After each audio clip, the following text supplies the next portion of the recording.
that your father is the most valuable person in your life. Irrespective of who he is, with all of his flaws and all of his mistakes, he is your father. And I don't know what else to say. How do I say it in a way where, brother, you know your father? He owns you. You know your father? He owns you. You know what he owns you means? He owns you. He owns your clothes. He owns your shoes. He owns your money. You know your money?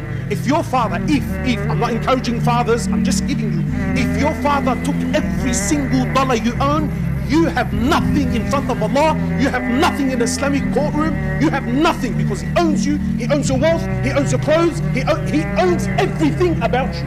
He owns you. That's your dad.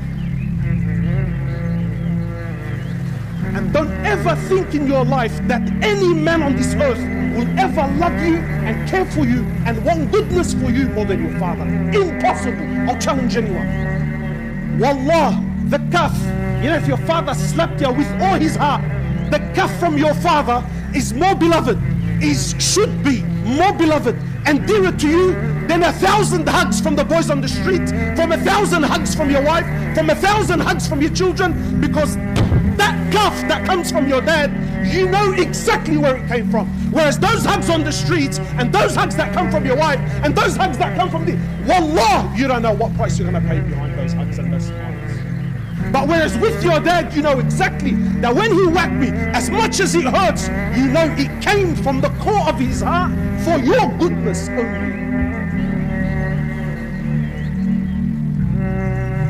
Our fathers are deeply flawed. No one is perfect. Sometimes your understanding of deen is 10 times better than his. But he's your dad and he owns you. Wallah, the shoe that your father wears, the shoe that he wears, you should put it and wear it on your head like a crown. Not because of the value of the shoe, may Allah raise you all in ranks, but of the value of the one that wears it. It's your dad.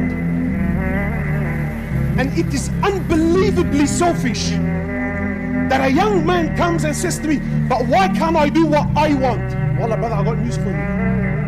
You, my brother, and you, my sister, you didn't fall from the sky.